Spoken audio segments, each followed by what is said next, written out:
Trump has effectively destroyed the H-1B visa program completely. He's gutted it. A $100,000 fee for an H-1B visa application per year, which means for a 3-year visa, which is the duration, it will be $300,000. That's 88 lakh rupees per year. It makes the entire proposition completely unviable. This is how much US companies will have to pay if they want to hire a foreign worker for an H-1B visa. The US government, to give you a perspective, currently charges $215 for an application and $780 from the employer who wants to sponsor that application. Indians dominate this visa category and will be impacted squarely, really, Indian IT professionals and the tech industry.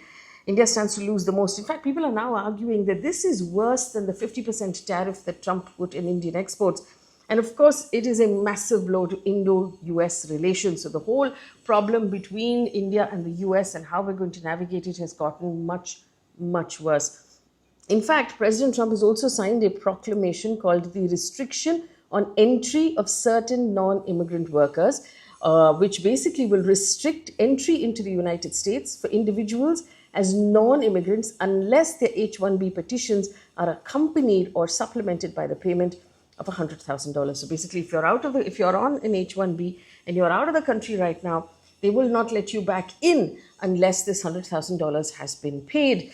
The US President Donald Trump has signed that proclamation. He's ordered the Secretary of Homeland Security to restrict decisions on petitions that are not accompanied by this $100,000 payment for H-1B specialty occupation workers who are currently outside the United States. Now, the entire proclamation is applicable for 1 year, for 12 months starting September 21st, and it has to be renewed after 1 year, but this is where we are right now. So what exactly is going on? That's what we're going to look at in this video. Is the US making it harder and more expensive for Indians to work there?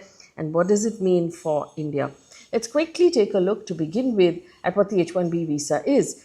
The H-1B visa is the US's most important work visa for highly skilled jobs. So software engineers, data scientists, doctors, researchers. It's a 3-year visa that can be renewed for another 3 years. So that's a total of 6 years.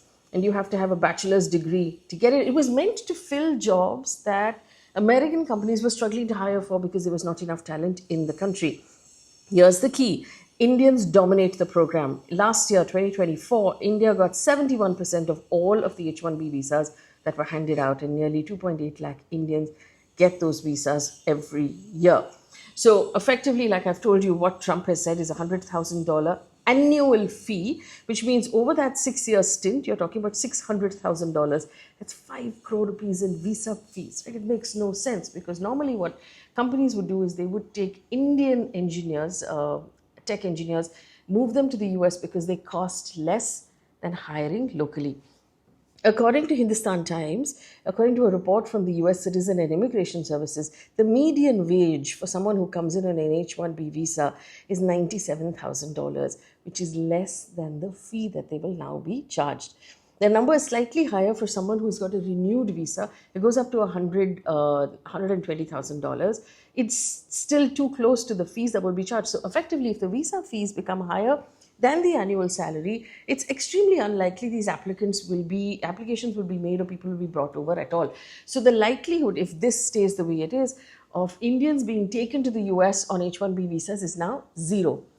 The second set of people we should worry about are the people who are already there on existing visas, which have already been granted. It seems clear from Trump's second declaration that they have no intention of keeping them there. So why are they doing this? The Trump administration has said the H-1B visas have been abused. They claim outsourcing companies are hiring foreign workers just on lower pay and not because they are highly skilled or highly valuable. They don't want that to happen. They want American workers to be hired. Who will be hit hardest in terms of companies? Amazon got the largest number for this year, 12,000 H-1B workers it has right now. That will be hit a lot. Microsoft and Meta each have 5,000 apiece. Apple and Google have 4,000 apiece. TCS, Infosys, Wipro, India tech giants depend heavily on this system as well. In fact, the Infosys ADRs have fallen 4%. Wipro's fallen 2%. This is their global stock.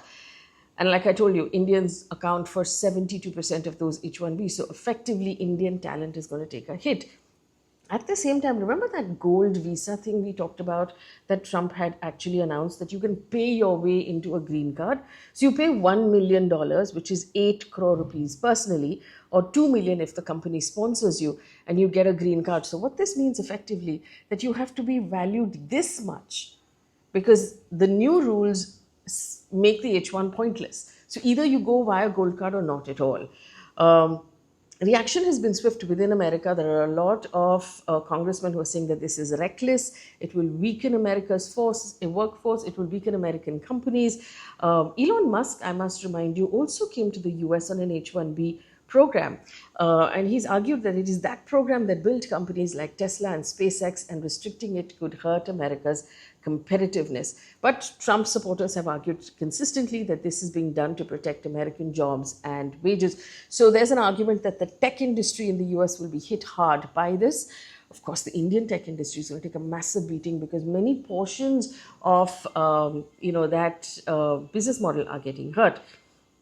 What does this mean for Indians? 5.4 million Indians live in the US right now. Those already on H-1B visas, renewals will cost employers $100,000 a year. Companies are going to have to make tough calls. Do they want these workers? Are they worth that cost?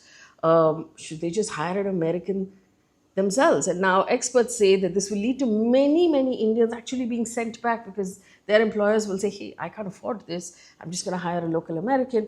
And they're going to send people back. They will have to find work in India. All of this will happen. But there's a counter argument to this. We have to understand the big positions of H-1Bs are currently being, where are they being utilized? And COVID effectively taught all of us who work in India that you can work from anywhere as long as you have a strong internet connection. So is it possible that instead of taking H-1Bs and going to the US, people will work remotely from India?